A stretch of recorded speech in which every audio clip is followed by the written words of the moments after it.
nomancer. Fuck.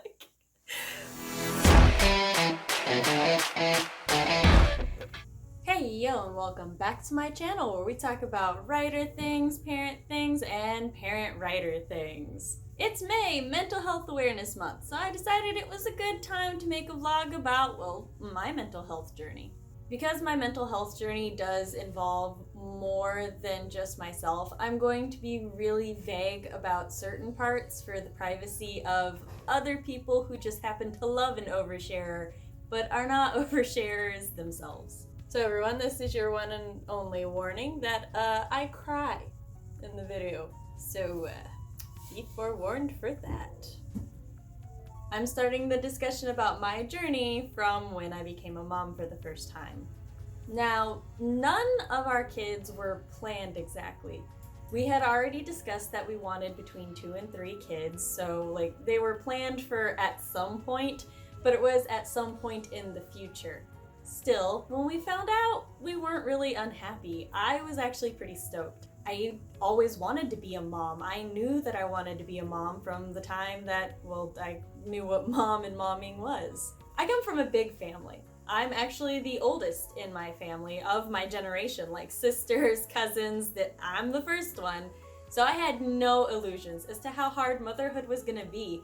And I also knew that it was probably going to be harder than even I assumed it was going to be. So, also knowing that I wanted to be a writer, an author, since I was really little, I knew that once my baby was born, something was going to have to go on the back burner, or I didn't feel I could personally do justice to both jobs.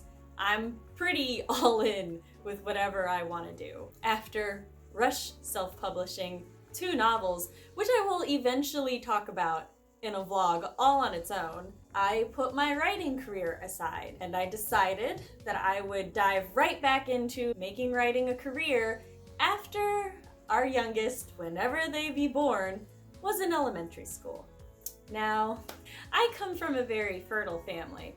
We are both blessed and cursed in this way, because there is 3 years between our oldest and our youngest.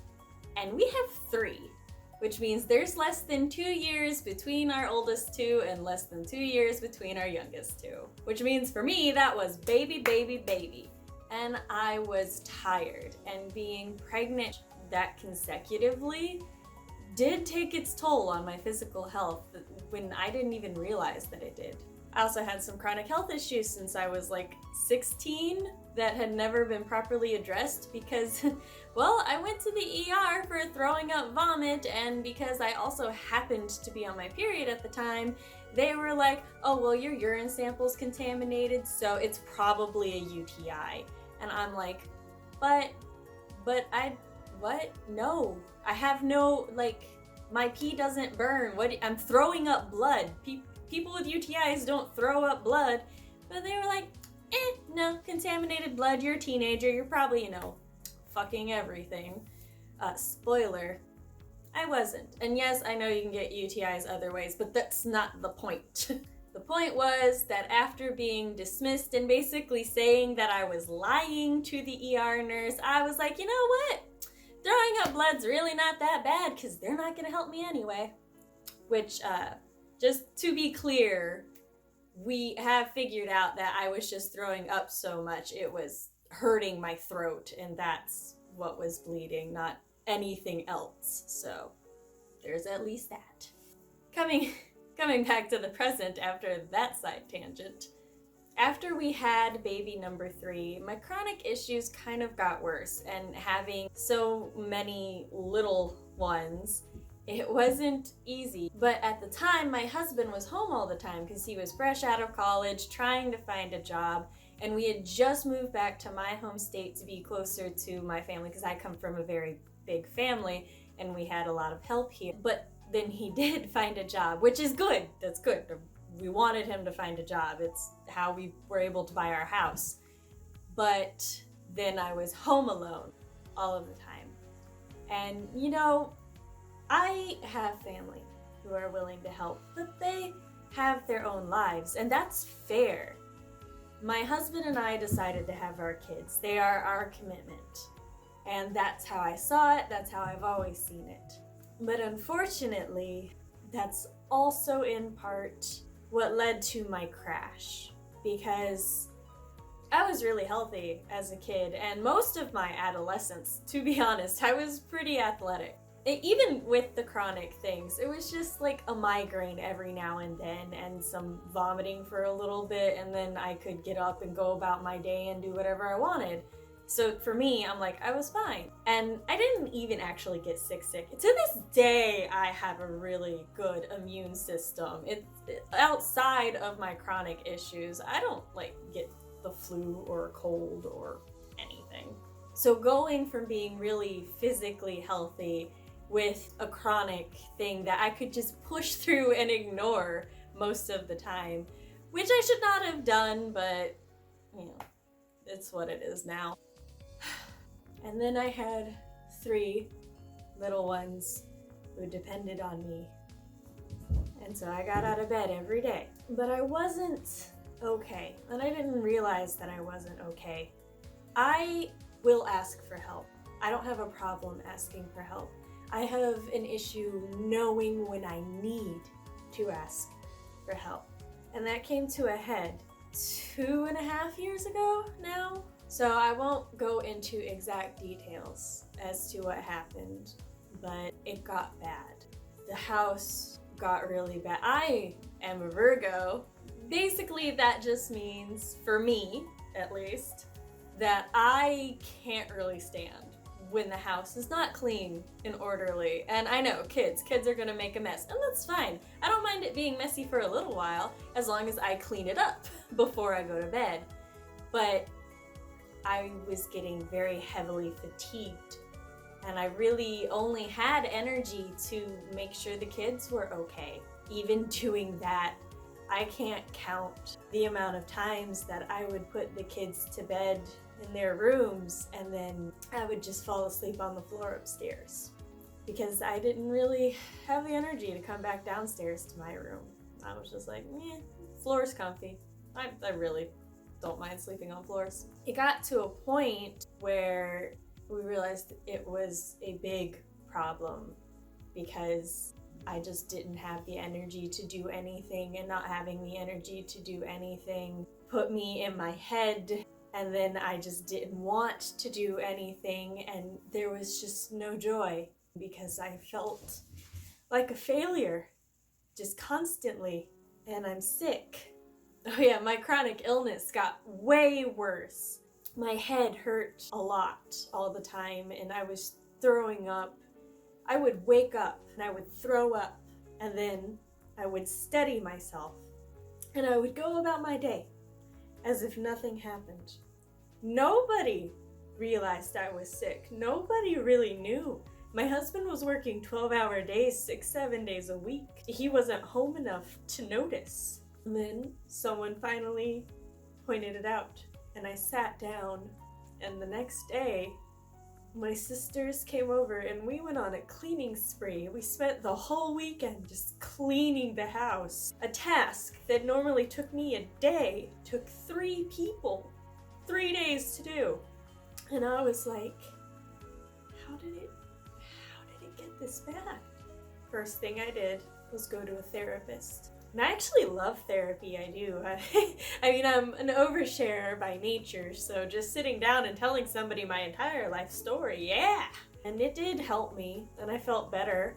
And she would point out that I would always state writer before any other self-describing title.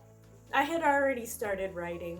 I hadn't given up on writing, I just put it aside for a bit. I decided to make more time to write when I could. In little ways, I was doing a character blog once or twice a month when I had energy to. I tried to enter the New York City Midnight Short Story and Flash Fiction Contest a few times, and that helped. Mentally, I was feeling better, but I soon realized that physically I wasn't. And I was like, okay, I need to address my physical health. My kids deserve better. I deserve better. I deserve not to wake up and throw up every single day. I mean, if I can't find some way to fix it, at least I tried, right? We soon figured out that my mental health was not what was causing the fatigue. I wanted to start taking vitamins, so I asked my doctor, I was like, can we do some vitamin tests? And he's like, yeah, I'll like run everything. And I told him, about the fatigue, everything else, and he was like, I also want to do a vitamin D test, which isn't covered by insurance. And my husband was like, whatever you need. And I was like, okay, cool. It's a good thing that we ran that vitamin D test, because apparently my vitamin D was at 6%. My doctor said I broke the record for the lowest vitamin D he's ever seen. Because I'm an overachiever, y'all. Remember that. So I started taking vitamin D supplements and I felt so much better. One may gather, though, that is not what was causing the headaches and the vomiting. But it did make things a little better. I went back to my doctor in January or February.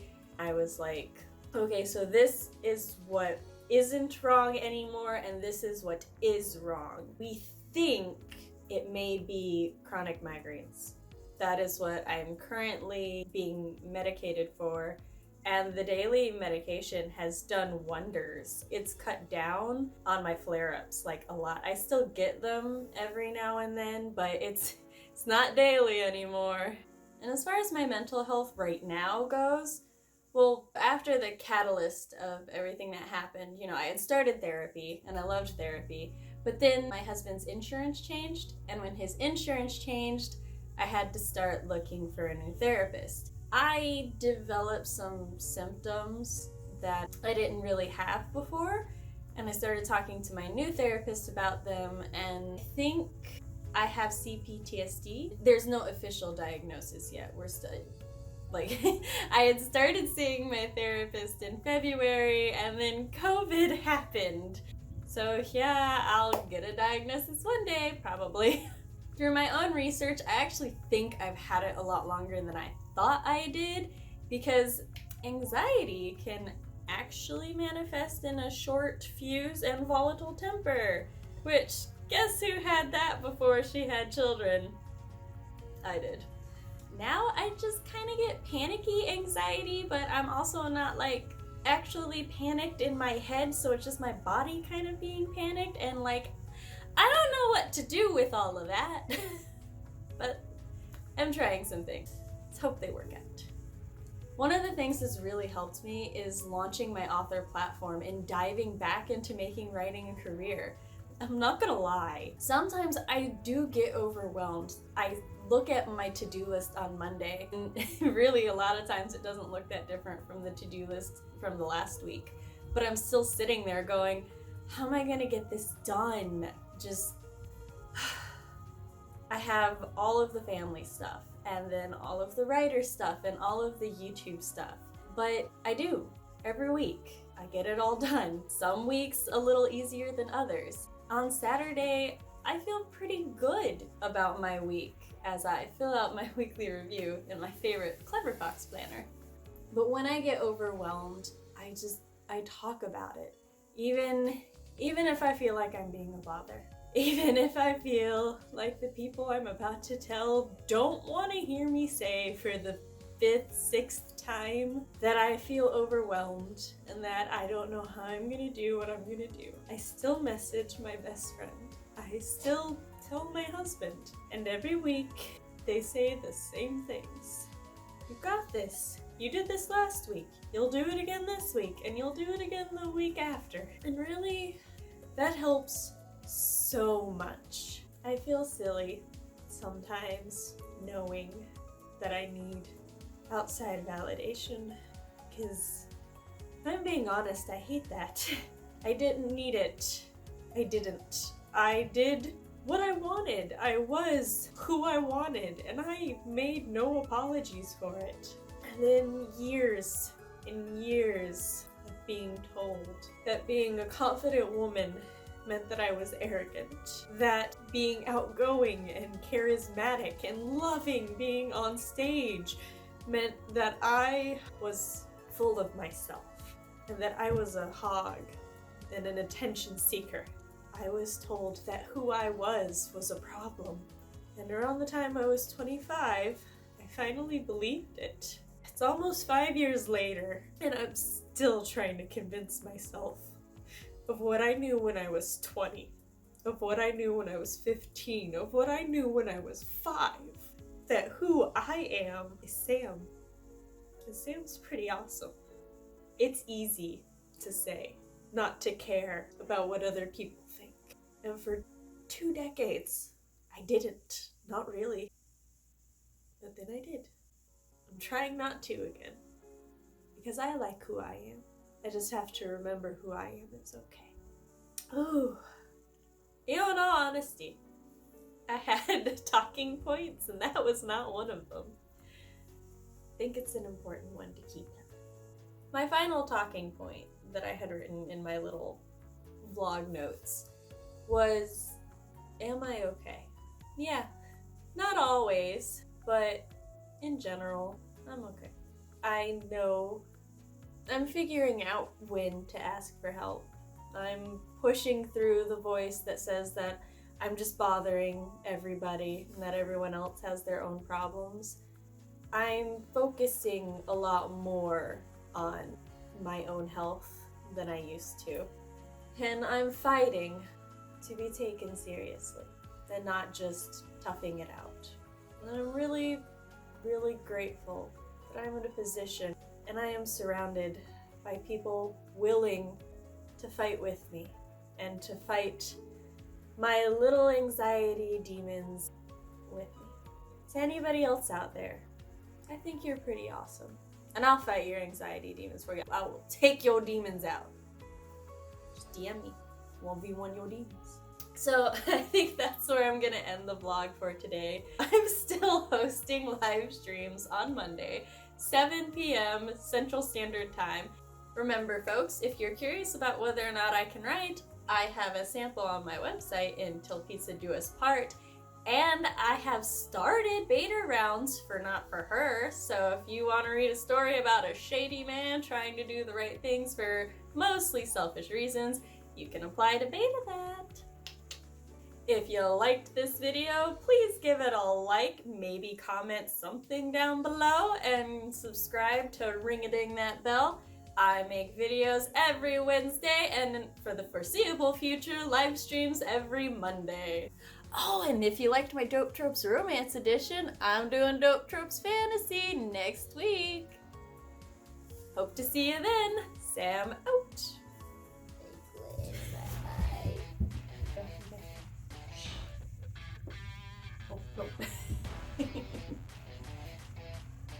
She didn't go far though, did she?